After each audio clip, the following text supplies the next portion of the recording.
of Israel, hear these words. Jesus of Nazareth, a man attested by God to you by miracles, wonders, and signs, which God did through him in your midst, as you yourselves also know. Verse 23, everybody want to go?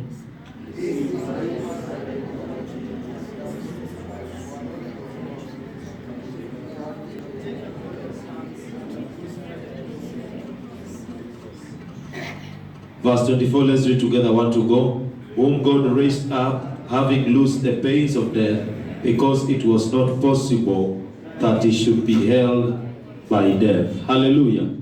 Our Jesus could not be held by death.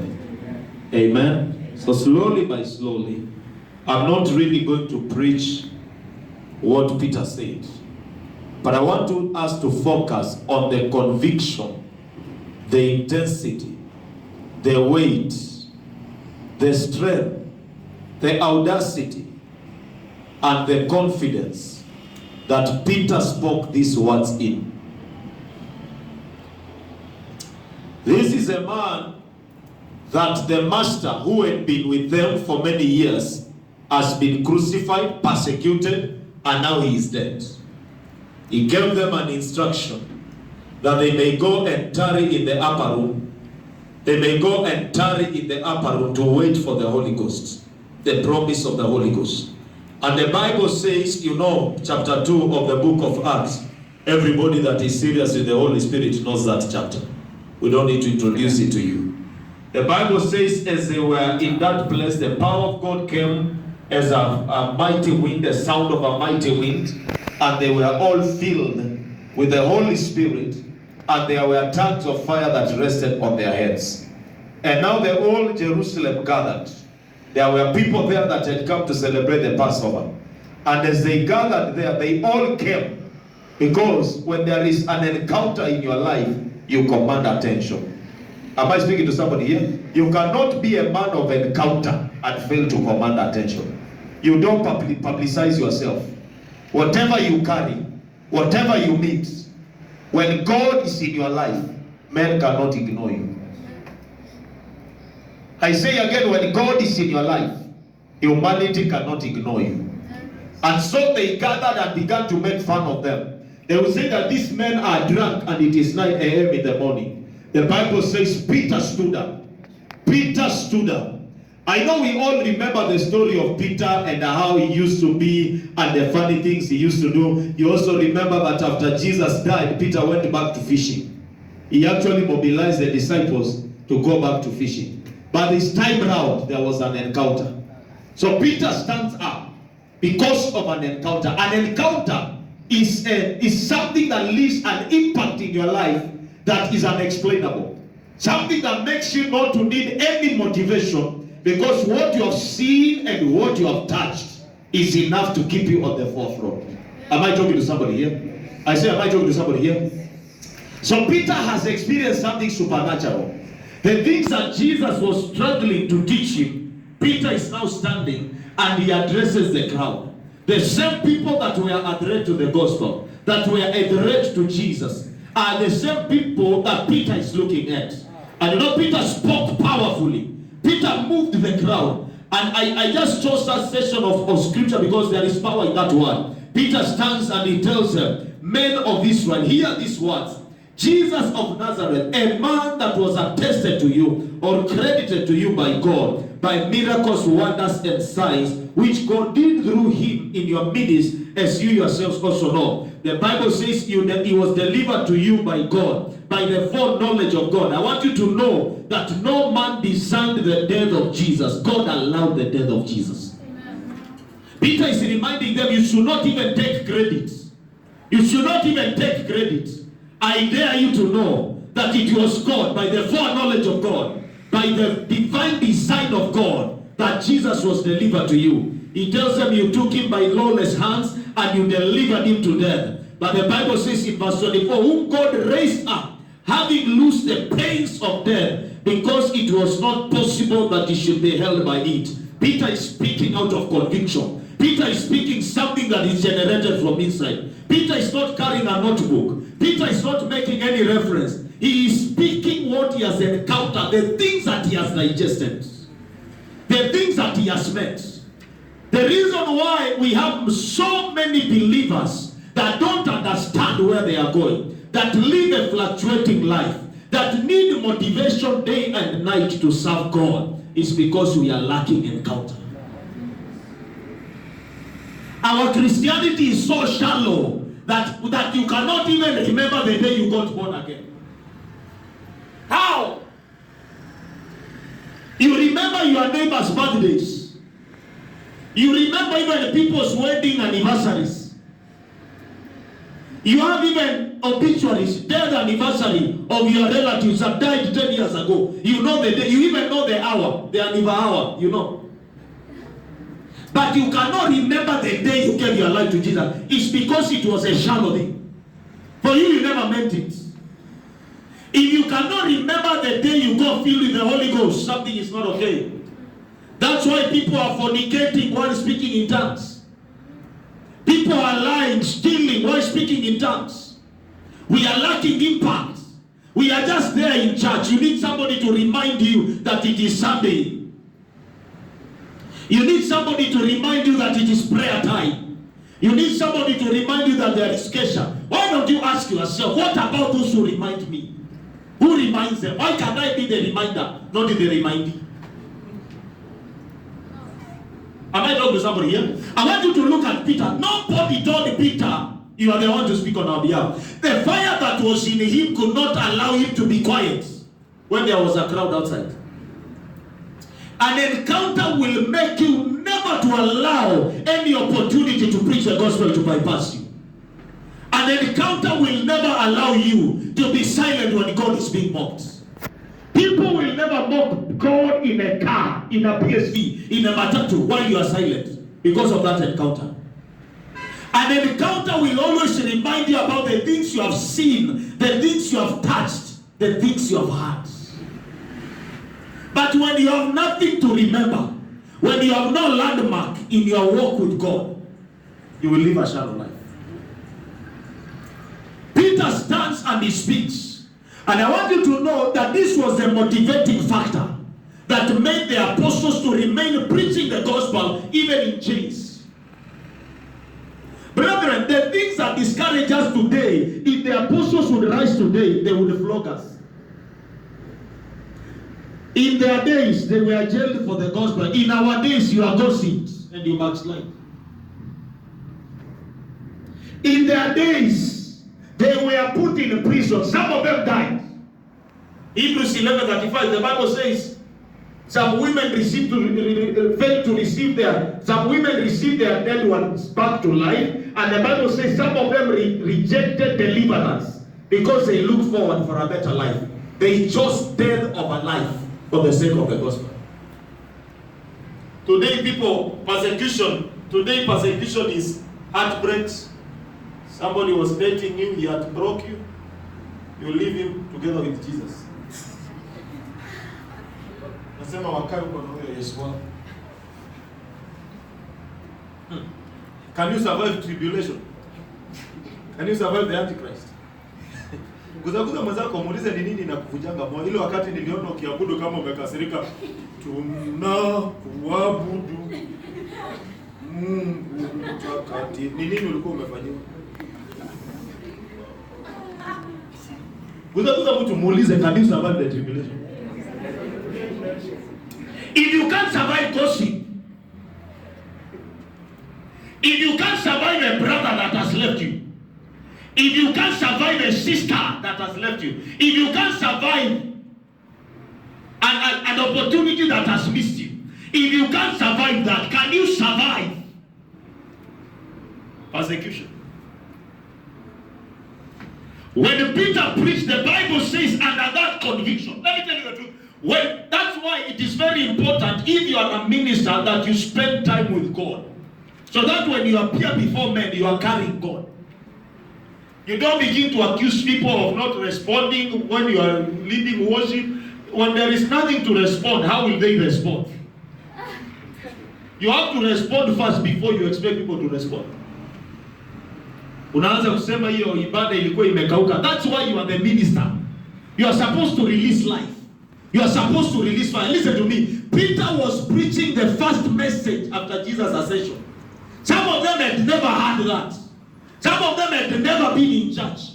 Lucky enough, you lead people in worship who have been worshiping. They know how to worship. They are born again, but you are not able to carry them. Why? Because you are lacking encounter. Peter was preaching to a dry congregation. People who had never heard of Jesus. The man preached the gospel. The man exalted Jesus. The man declared the greatness of God. He told them the grave could not hold him. The word went to their hearts like a sword. The Bible says when they heard this, they were cut into their hearts. May Jehovah return us back to the days. Amen. I don't like your amen. I say may Jehovah return us back to the days. Amen. I say may Jehovah return us back to the days. We need to invade the towns and the cities and declare the kingdom of God until the principalities will turn to us and tell us, I cannot survive that slaughter. I cannot survive that slaughter. Because we have not come here to encourage people. We have not come here to inspire people. We have not come here to motivate people. We have come to declare sin is evil and Jesus is Lord and is able to deliver every sinner. We have come to declare that the thief came to steal, the thief came to kill, the thief came to destroy, but he came that they may have life and have life in abundance. We have come to declare that he was manifested, that he may destroy the works of the devil. I declare that your mouth will carry the word. I say your mouth will carry the word of God. Hey. I say your mouth shall carry the word of God.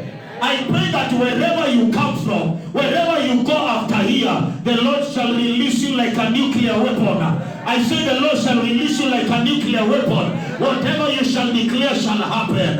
I did not hear your amen. May you encounter God on this mountain. I say may you encounter God on this mountain. I don't know who is ready for me. I say may you encounter God today. I say may you encounter God today. I say may you encounter His divine power. May you encounter the Holy Ghost. May you encounter the supernatural. He is a God of encounters. Before Moses appeared before Pharaoh, the Bible says he met the burning bush. He had a fellowship at the burning bush. I declare and decree, somebody here, you will find your burning bush. Hey, I say you will find your burning bush. I say you find your burning bush. Can you lift up your hand and shout hallelujah? I say shout hallelujah. I command your flesh to die in the name of Jesus. I command your flesh to let you go towards the altar. I command whatever is holding you behind to let you go to the altar. There is power on the altar. There is grace in the presence of God. There is supernatural lifting in the presence of God. There is a transformation in the presence of God. There is a sanctification in the presence of God. There is a shift in the presence of God. I declare and decree, today is your day. I say today is your day. Are you getting what I'm trying to say? I say, are you getting what I'm trying to say? God can never release you to a serious assignment before He has first clothed you with Himself. Amen. You cannot represent God if you have not been with God. God had to meet Moses at the burning bush. And He told Moses, remove your shoe. Let me tell you about encounters. You cannot encounter God and carry what you have been carrying. You cannot just be the way you are. God says come as you are, but you cannot stay the way you are. Moses said to remove his shoes. If you are ready for encounter, be ready for losses. I say if you are ready for encounters, be ready for losses. Some of you, your relationship, what's happening here? That's a loss, another loss. Some of you will lose relationships. Some of you will lose relationships. Some of you will even lose jobs. Let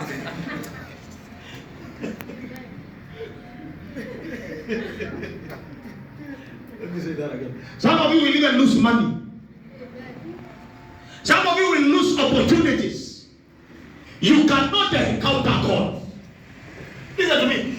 We desire God, not just His angels. When Jacob met the angel of God, he broke his hip.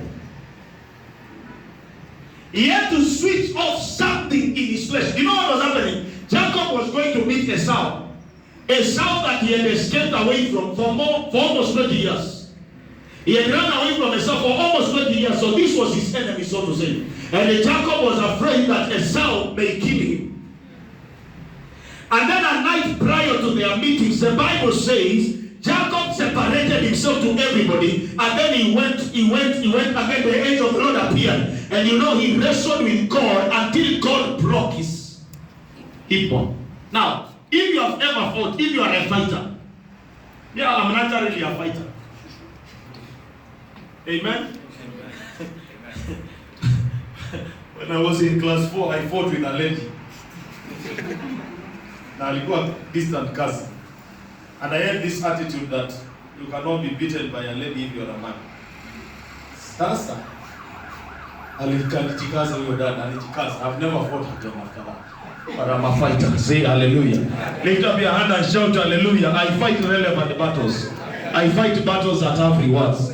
Sikupigana na wasichana kwa barabara. Sema amen. Inua mkono juu, sema nakataa vita ambazo hazina faida katika jina la Yesu. Sema hallelujah.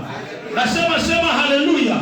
Now, if you are a fighter or you have ever watched wrestling, my best sport is boxing. You know that if you are fighting somebody, you have to position yourself properly. That's why in boxing you have to be very stable. Your legs have to be very stable.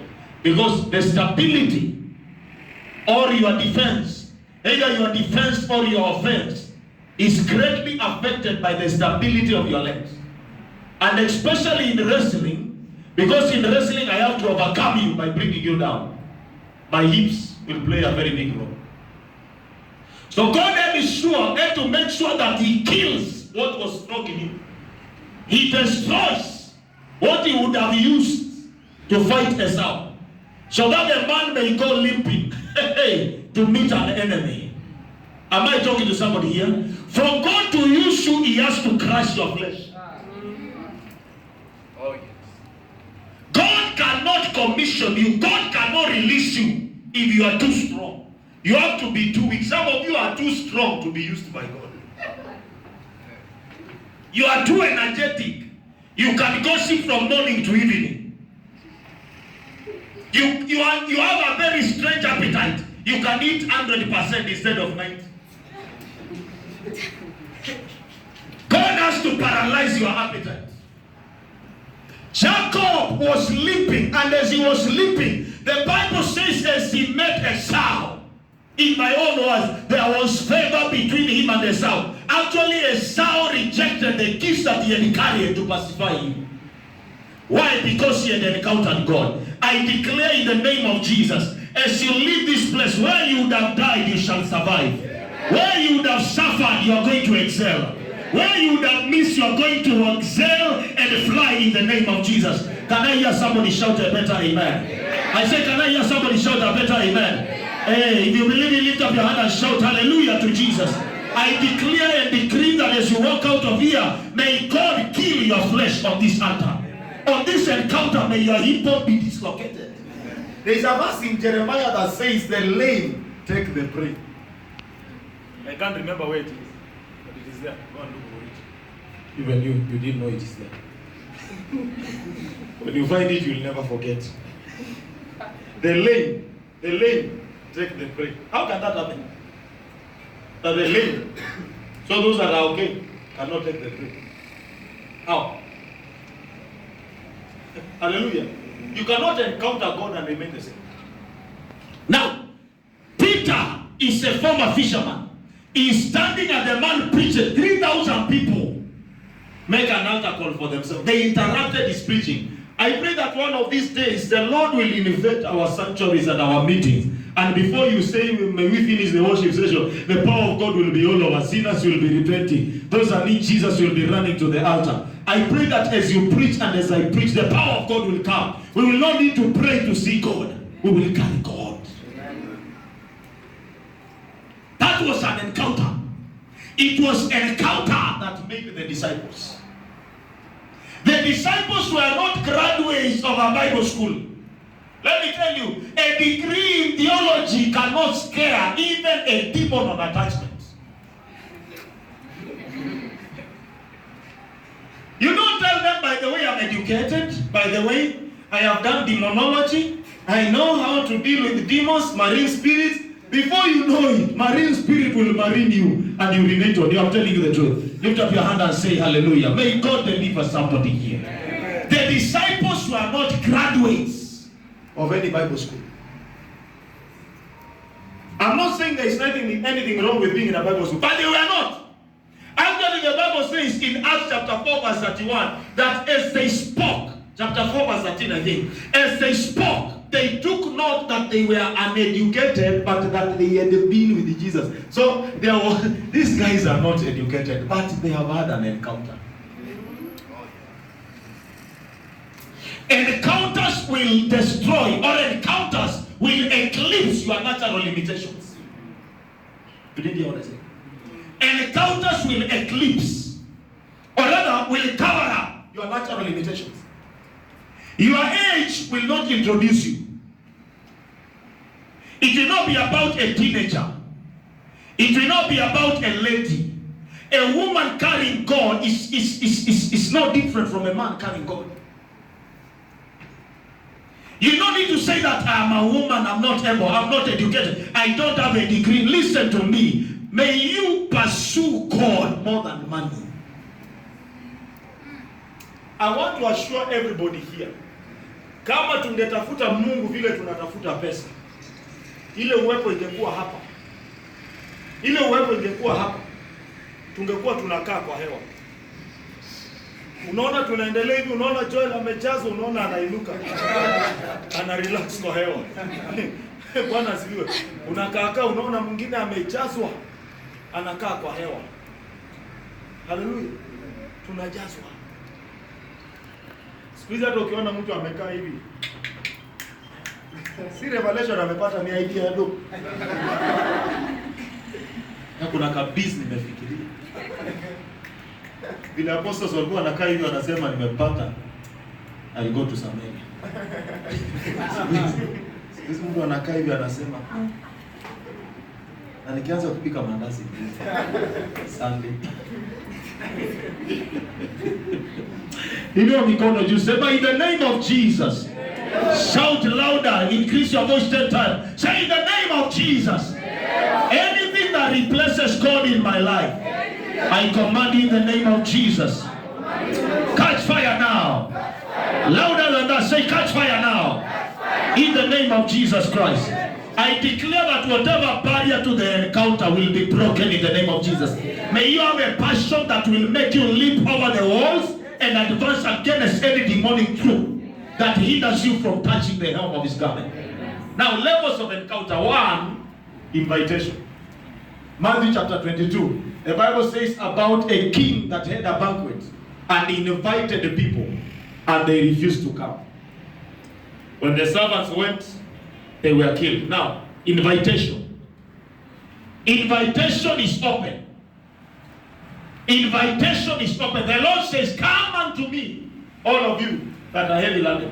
To come to Jesus, you don't need anything special. You just need to agree with his call. That is to say, anybody seated here can go to any level in God. We are all equally invited.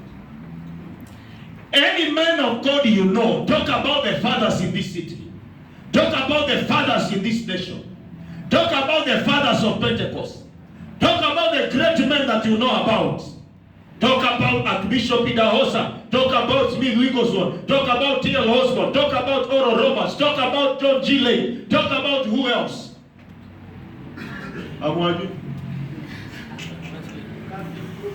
Yes.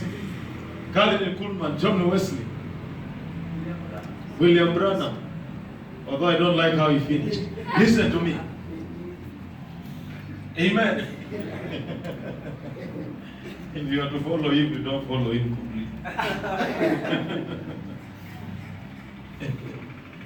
Talk about all those people. Here's what I'm saying. None of them become more spiritual than another. Mahali ulianzia kama mwenye dhambi, Bwana niokoe, ingia ndani yangu, unifanye niwe upya. Hapo ndio walianzia. Shida ni kwa nini tuko tofauti nao? Hapo ndio shida.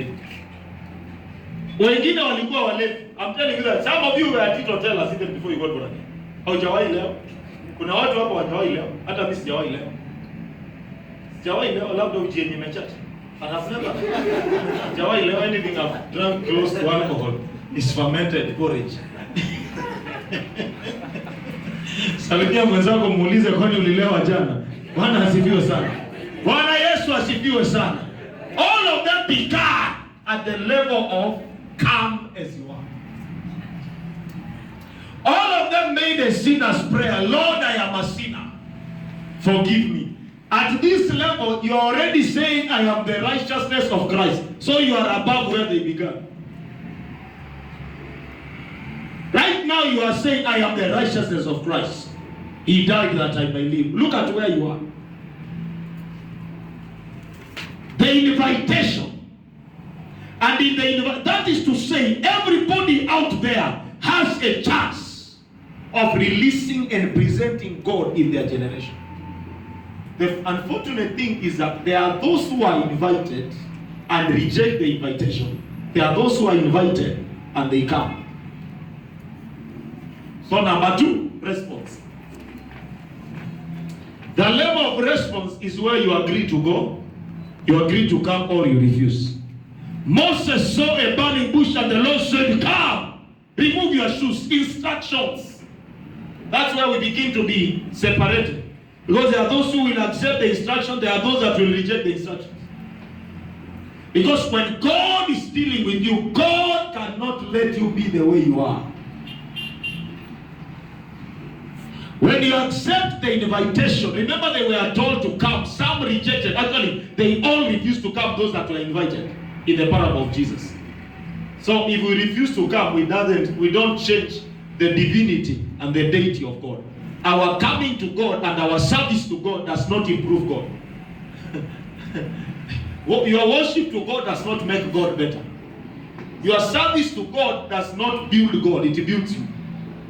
Even if we all backslide, He is not God because we are His deity, we are His worshippers or His subjects. It's not. He is God without us. The Bible says in the beginning, God created the heavens and the earth. So He was God without creation. Am I saying something here? He was God without creation. So He is in the beginning God created. So even without the creation of the heavens and the earth, He was still God. Your presence doesn't make Him God. He is God. And your absence. That's why when you backslide, you don't go. Have you ever seen God cry? No. You can never move God to an emergency just because you have neglected your gift. Hii mambo ya kuleana kwa kanisa na kubembelezwa lazima ishi. We can't go far. Tafadhali usirudi nyuma. Rudi. Tafadhali huko kuna moto, rudi. Ukichomeka mtoto akijifanya alafu aende aguze moto, hata wewe iguze hiyo moto tena. There are people we need to let go. Even if you have a reason to leave God, where can you go away from God? Even if you have a reason. Which is a better place? You walk out of grace into a dimension where there is no grace. That's why some people will experience hell twice. They have gone through hell on earth. Am I saying something here? Bwana Yesu asifiwe sana. How can you walk away from God? Even if you have a reason. A reason to backslide is not a reason to backslide. Even if you find a reason why you must walk away from God, don't walk away from God. In the presence of God there is fullness of joy. Hallelujah. I say hallelujah. I say hallelujah. Now listen. So when God invites us, He begins now to work on us. You cannot come without instruction. Because when you read Matthew chapter 22, you realize that when the master came, he found somebody that didn't have a uniform. So you can be in, but you are a sneaker.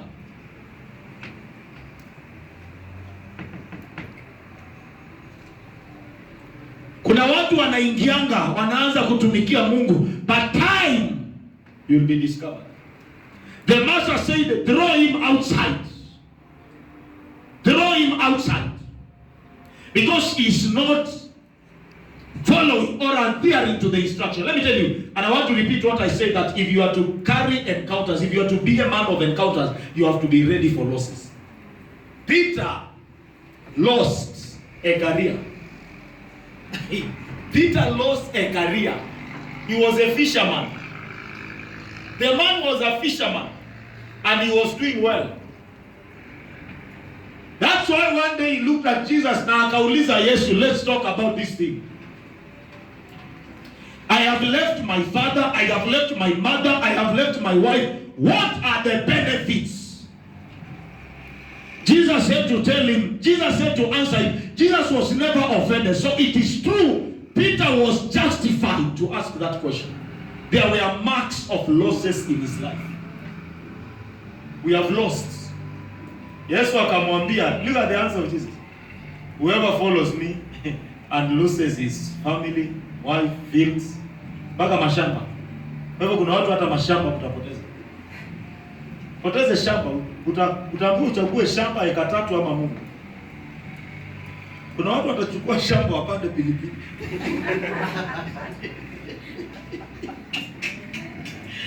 Inua mkono juu, sema hallelujah. Listen to me. Listen to me. Peter said we have lost. What shall we? Yesu akamwelezea na akamwambia kila kitu, akamwambia you will get even in this world and in the world to come. And then he also said and the persecutions. So in that comfort he still adds another, that part of the things we'll receive. Whatever you have lost will come back. I know you lost a fiancé, you'll get a wife. Amen? I know you lost a suitor, you'll now get a wife. But persecution also. He said, whoever wants to be my disciple must take up his cross, deny himself, take up his cross, and follow me. Crosses are not roses. Crosses are for crucifixion. So when you are carrying the cross, it means you are ready to die, even a shameful death, for the sake of Christ. The only suffering the Bible has allowed is suffering for Christ. And God provides grace for that. That is why when the disciples were flogged, wakachapwa viboko, Biblia inasema, and they went happy and rejoicing that they had been chosen to suffer for the sake of Christ. So, the instructions, and I am very deliberate on this, because at the stage of instructions, that's why we run away. Because the standards of God are very high. Very high. You cannot just walk and bring the culture of where you are coming from to where God is bringing you. Every new level has a new culture. Every new dimension has a new culture. The level where God is want to take you, some of you, He will demand that you pray twice as much as you pray. But you're already used to praying for food. So when He tells you to pray in tongues for 1 hour, you appear before God and you are fasting. And then because you have programmed your mind to pray for Him, He say, God, I bless, thank you for this food. As you take it, then you remember. One time I prayed that prayer when I was in high school, nikiwa naenda kulala. Nikajipata nimesema, oh God, bless this food. Nilikuwa na usingizi. Toka hiyo siku nikachukia maombi program.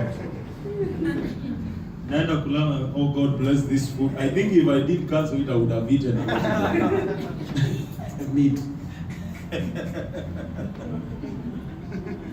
The instruction, look at this. Sometimes God will tell you to stop good things that are not God things. You may want to do something. God, like for example, for me, God called me and He told me to shelve my degree. Many people today are praying to get a similar degree. Fasting on the mountain. Father provides school fees. Father opened the door. I got the degree and God called me. Some of you, God will call you to drop your degrees. Wengine hata Mungu ataacha ufike tu masters. Joshua niangalie bwana. Sijasema ni wewe.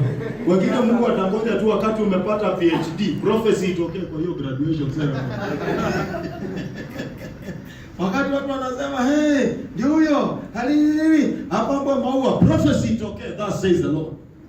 I call you to be a missionary in Morocco.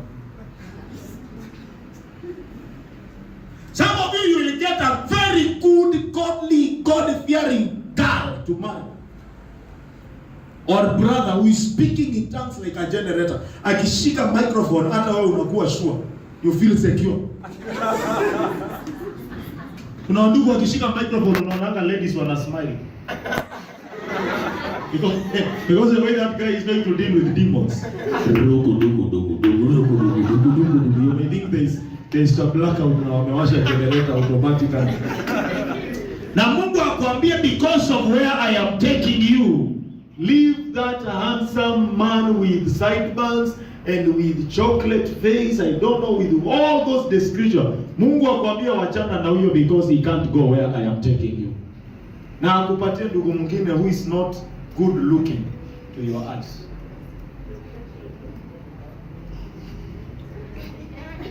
One factor when you are marrying is that you must love the person. The person must look beautiful.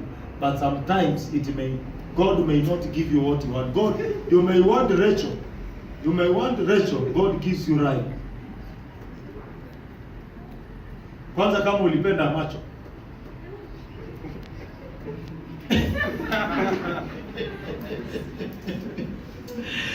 So you still want an encounter? You still want to be a man of encounter?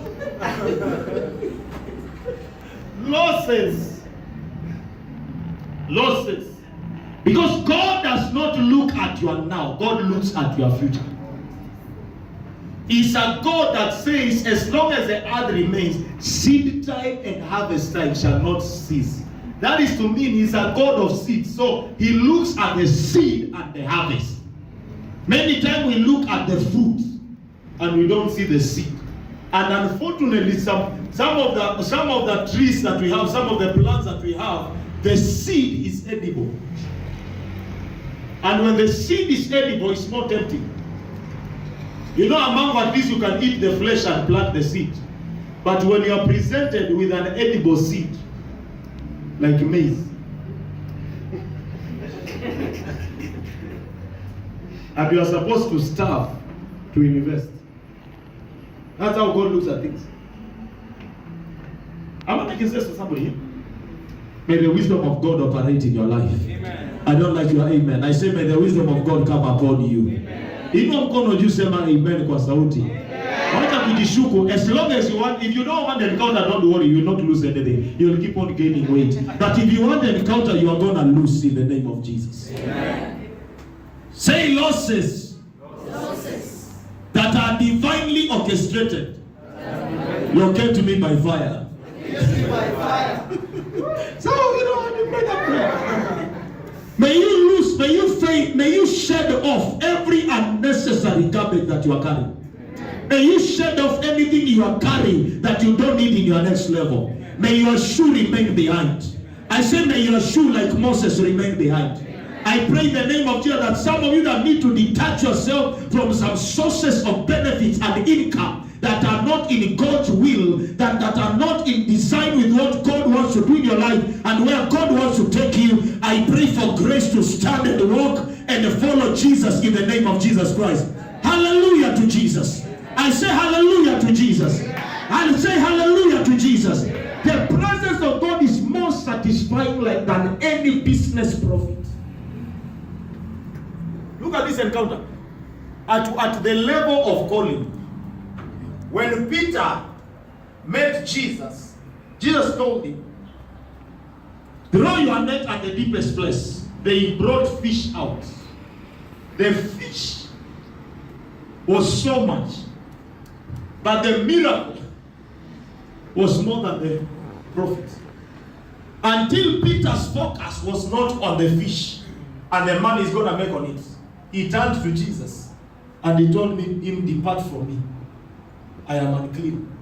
It turned him to a worshiper. Look at this. When God brings you to a place of encounter, the earthly things becomes like rubbish. Peter alipata kile ambacho alikuwa ametafuta usiku mzima na akapata zaidi, akaikataa. I'm talking about you are looking for money the whole night. God comes. He does a miracle. Until unamwambia, I reject the miracle. I need the miracle worker. When Jesus told him, follow me, he never bargained. Because he knew if you can give me that kind of fish, I need to keep you, not to keep the fish. I can leave the fish and keep you. That is divine wisdom. I pray for divine wisdom in the name of Jesus. May you never pursue the miracle. May you pursue the miracle worker. May you never pursue the healing. May you pursue the healer. May you never pursue the benefits. May you pursue the source.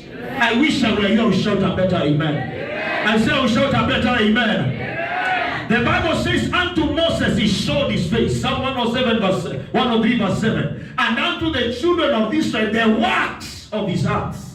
May the Lord elevate you to a mosaic level where he will reveal his face to you. I say where he will reveal his face to you. You will not relate with God because of what he has given you. You will relate with him because of who he is. He is the Alpha and the Omega. He is the beginning and the end. He is the ancient of days. He is the uncreated creator. He is the unchanging changer. He is the ocean divider. He is the way maker. I declare and decree that whatever keeps you away from his presence is gonna let your life go in the mighty name of Jesus Christ. I pray that your passion for God will be stirred up again. May the fire of God rest upon you. May the anointing of God rest upon you. May the grace of prayer rest upon you. May you be addicted to his presence. I wish I had somebody here that can shout hallelujah.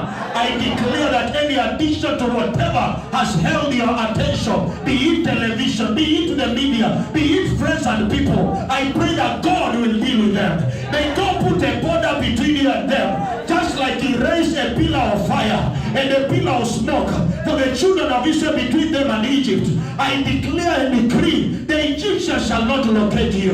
From now God will be a shield all over your life. I hear the Lord say, I am a shield for you. I am your glory. I am the lifter of your head. I hear God say, those who dwell in the secret place of the Most High shall abide under the shadow of the Almighty. I come to declare to you, as you pursue his presence, he shall surround you with fire. He shall surround you with like a mountain. The Bible says those who trust upon the Lord are like Mount Zion that shall never be shaken forever. I declare to somebody here, as you trust upon the Lord, as you pursue the presence of Elohim, as you pursue the glory of Elohim, no power shall pull you behind. No power shall put you on the ground. No power shall abort your destiny. No devil can keep you on the ground. Somebody shout hallelujah. I say somebody shout hallelujah. When Moses met God, I see him appear before Pharaoh. He ran away from Egypt as a fugitive. He was a refugee. He was hiding in the home of his uncle Laban, of his uncle Jethro. He was staying away. He was running away. But this time round he came back where he ran away from. And he told them, I am here. I have come sent by God. I ran away because I was afraid of death, but I met the owner of life. I met the life.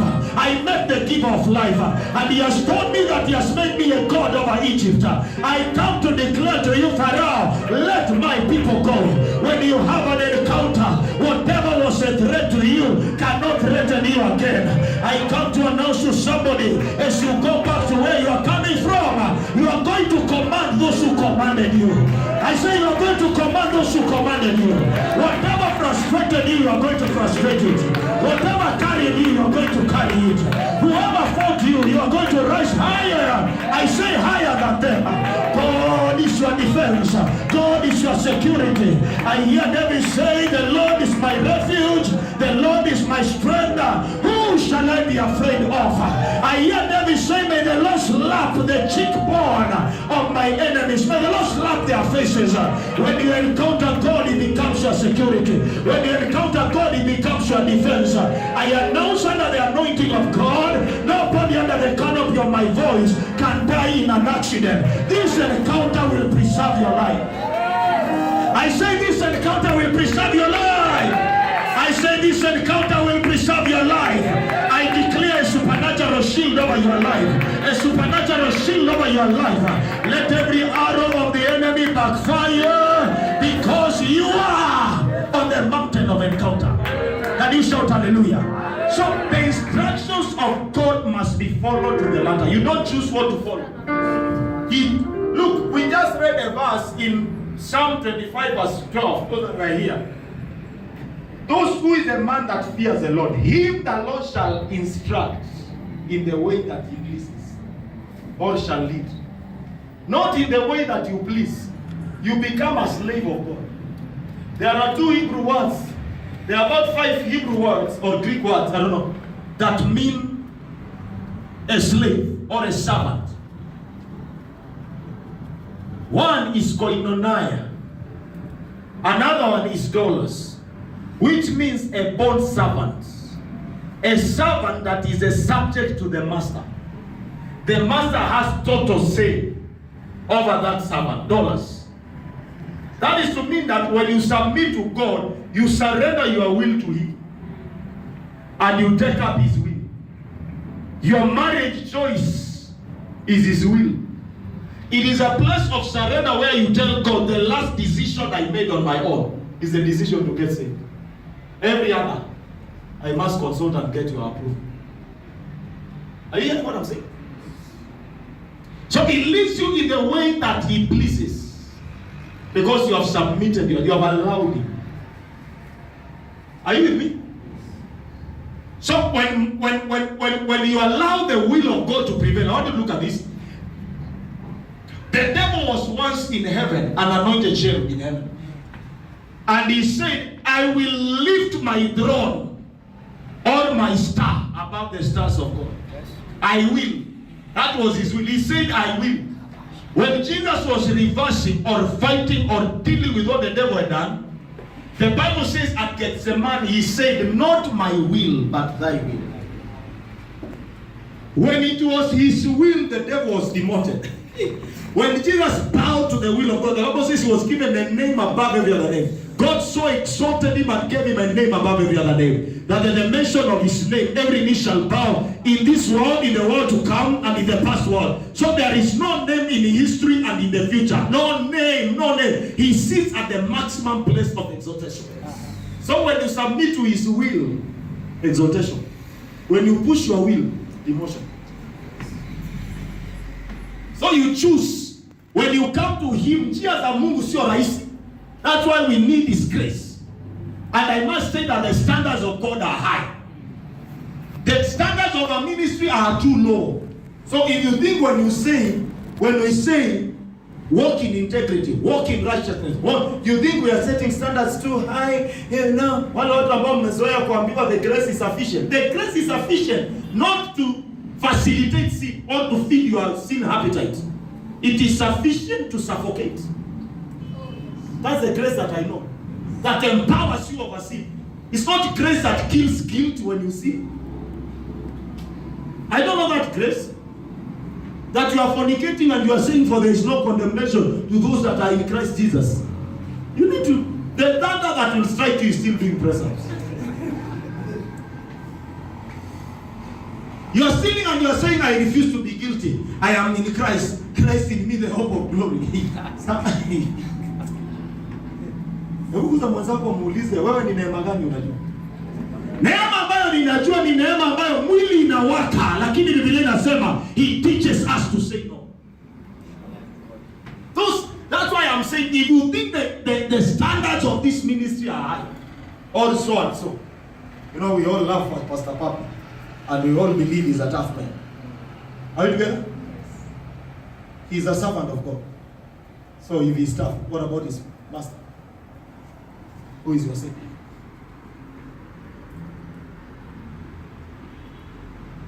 God sometimes will go into details. He will even tell you don't preach.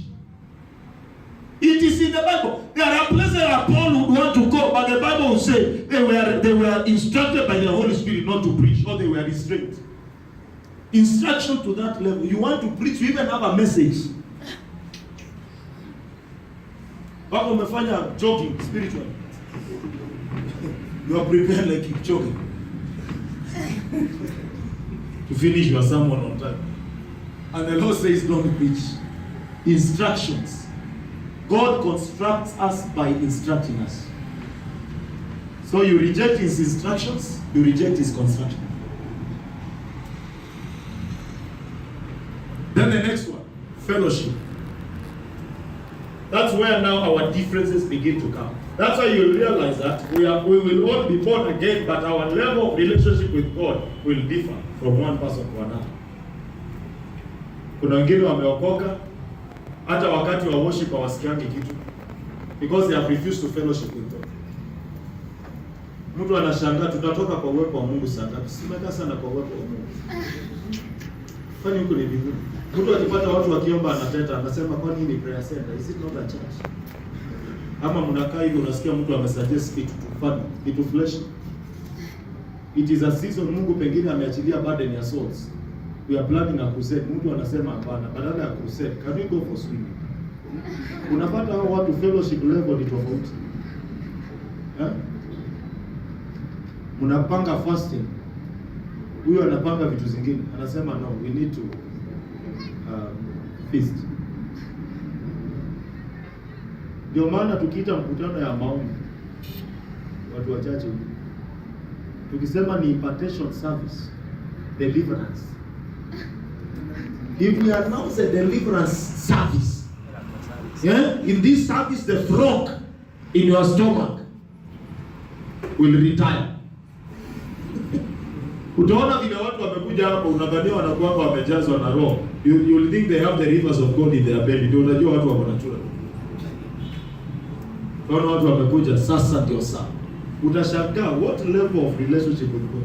Because we just read that when I'm in the presence of God, my enemies will fall.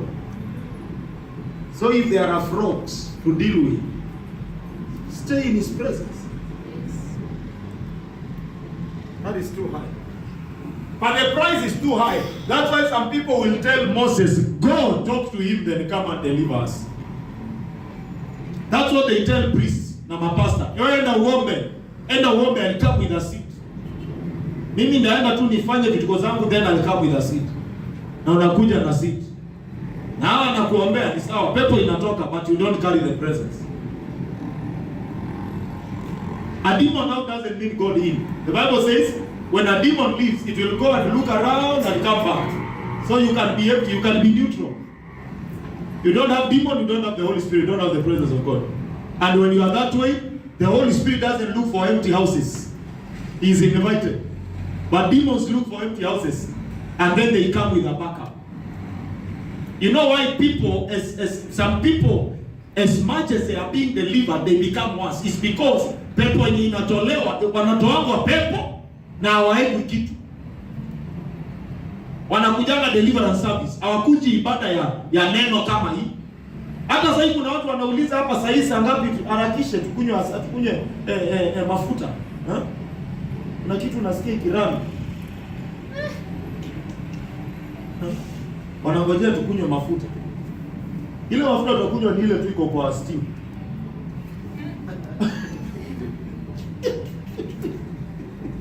Hatuna ingine. So people prefer that. So ukitolewa hakuna kitu inaingia. You don't want God, you don't want Satan. So kapepo kanatoka kadogo tu, hata nikakiwete kanatoka, nikakiwete hata kakona jichopevu akaone vizuri, alafu kanatoka. Hata uko mbaya sana, ulikuwa tu unatukanana kidogo na kuzoea ovyo, kanaenda kanarudi, kanaona uko empty, kanakuja na zingine saba. So ulikuwa unatukanana na kuzoea, unaanza kulewa, unaanza usherati. It comes back with 7 that are senior. Kama ilikuwa standard 4, inakuja na zingine za standard 8. Umeona umechokozwa kwa standard 8, unaendea kazini yako mwenye kwa standard 8. Ikiwa standard 4, zile inaenda inakuja na mapepo ya standard 8. Wajinga sasa wanakuingia. So unaona ulifanya deliverance last week, the next week you are worse. Kwanza unasema basi hiyo kitu ilitoka, lakini nilianza kunyomba usiku, hata niliacha nimecommit suicide, nikaamka nikapata hata ninaendelea kujinyonga na shuka. Unaanza kuwa na funny things. Unaanza kuota ukifanya usherati spiritual, uliua spiritual husband mmoja. Sasa wanakuja ati wanapanga laini hivi kama baba. You are like a terror. Baba unashindwa ni nini iliendea zingine. So some people, that's why it is better to be taught the word before the demon is let out. And that's why I don't rush to pray for people. I first want to know, are you committed? Because if you pray and you go back, you will be worse than you are. So the place of fellowship is our place of separation. And this is now where you labor. That's where, look, salvation is free. It costs you nothing. You don't. Hawezi lipa Yesu ati hiyo damu ni how much? Hapana. Salvation is free. Ati malaika wakupe receipt hapo juu imeandikwa damu. Ingekuwa inalipwa wengine hapa hata si kama ungelipa. All your income since you were born could not cover the sins you committed. Sio? Yeah. Bwana sifiwe sana. Kuna watu hapa kama tungekuwa tunalipa kwa kulingana na degree ya dhambi yako. Kuna watu hapa sasa hiyo ungekuwa ni deposit tu uliweka unalipa kwa installment mpaka siku utakufa. That's why he made free, and I told you the invitation is equal for everybody. Salvation is free, but discipleship costs you everything. Everything. So this place of fellowship, this is where the game is. This is where now you are being transformed to the image of his likeness. This is where you walk with Jesus until when they hear you, they take note. They take note. You don't introduce. Have you not appeared somewhere and you just talk and they ask you are born again? The image of Jesus is projected out of you. It is a place where you are convinced beyond doubt that God can do it. That you may scare. I had another apostle friend of mine. At December, one time he was in a plane and the plane was shaking, landing in Ethiopia. Ikitaka kuanguka. And the man seated next to him was born again. He shouted in Jesus' name. Apostle wanted to shout. And then he remembered he doesn't need to call the same name over the same matter. They don't need the name twice over the same matter. So he relaxed. And the plane landed. One time our father, Pastor Lai, was traveling. And as they took off in one of the states in America to another place, I think they were going to some other city or country. The plane was misbehaving over the ocean. He relaxed and he told God, I did not come to preach in the sea. And he took his sleep. Bishop David Oyedepo, one day they took off and the plane was misbehaving in the air. He went to the pilot and asked the pilot, what's up? Their private jet. The pilot said, we have lost one engine. Now, if you understand aviation, that's a serious issue. Look for someone who understands aviation. They will tell you that's a serious issue. Let me be relevant.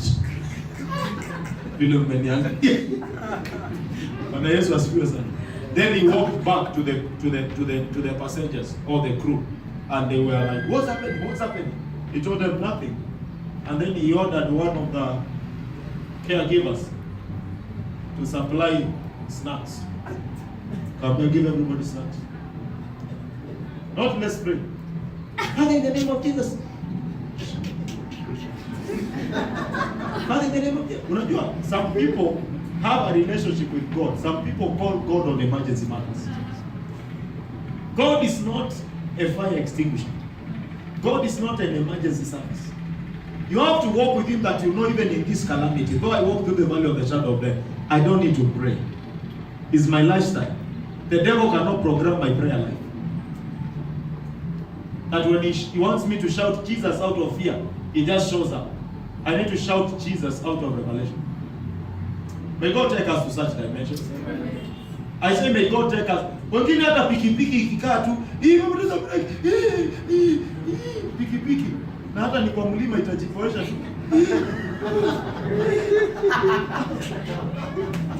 Logically hata itajizima yenyewe.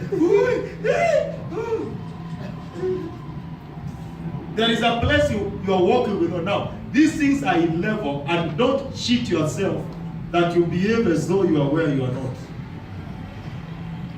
You will die. Have you not heard of Kenyan preachers who went to preach in Tanzania and dared a witch? The witch came. The witch threw a spell to that man of God. He was given a driving license on the altar. BC. The man of God began to diarrhea. Imagine kwa crusade naambia Yesu alifufuka. Yesu, and then he began to diarrhea. Another one heard about it and he went to the same place and he dared the witch. The witch threw a spell. He began to produce cockroaches from all his pocket until angeonekana na watu wangemwona cockroaches.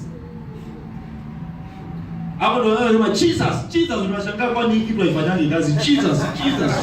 Jesus.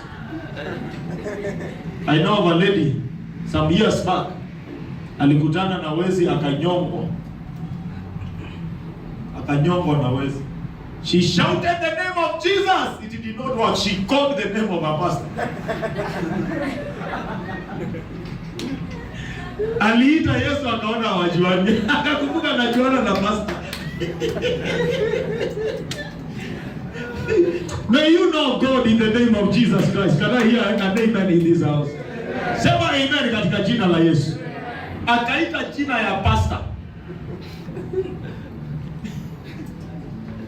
Another man of God went to Tanzania. Tanzania is no joke. And then as he was preaching, a witch came with a bicycle and began to pump the bicycle. Na vile hewa inaingia kwa bicycle ndio tumbo yake inafura. Tumbo ikafika huko. Akaambiwa condition hii. You clear from here completely and never come to preach here again. The moment you cross the Kenya-Tanzania border, your stomach will go back. Wakati alivuka border hivi na manga, the man of God was delivered. Territorial deliverance. Was he going to heaven? Yes. But those were levels he could not handle. It comes out of fellowship. That's why I believe that's why James died and Peter survived. Those were two different people.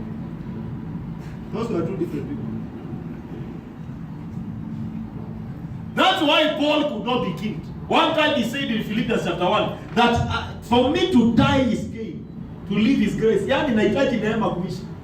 Kukufa kwangu ni rahisi.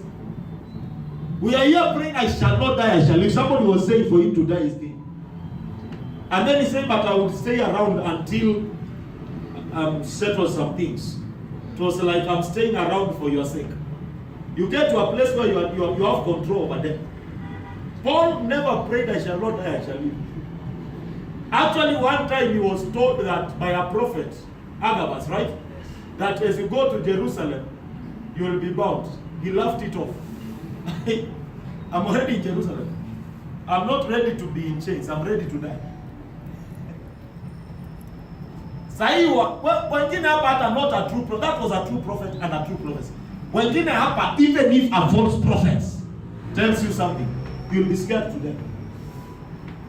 A diviner tells you, I see demons roasting you. Nilikuona ukiwa umeekelewa kwa grill. Naanza kuona hapo umeomba na tension. Ukiangalia around.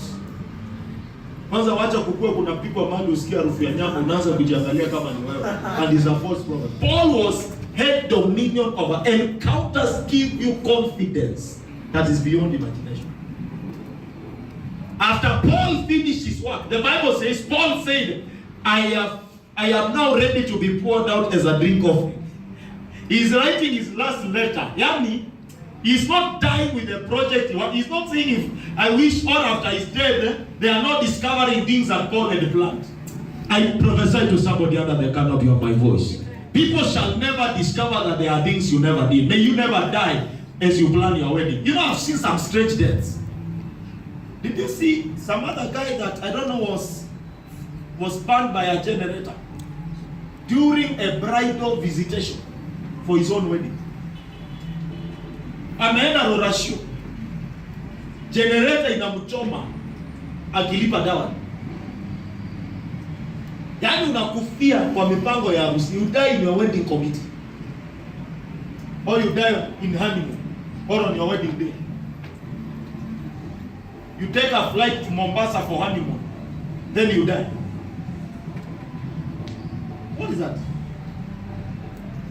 May God help you that even the timing of your wedding will not coincide with the coming of the Lord. The Bible says some will be. May you be wise enough to avoid rapture. Imagine you are on wedding, you are waiting for the priest goes, then you follow the priest. Mnangoja keki, mtu wa keki alishachukuliwa Brian.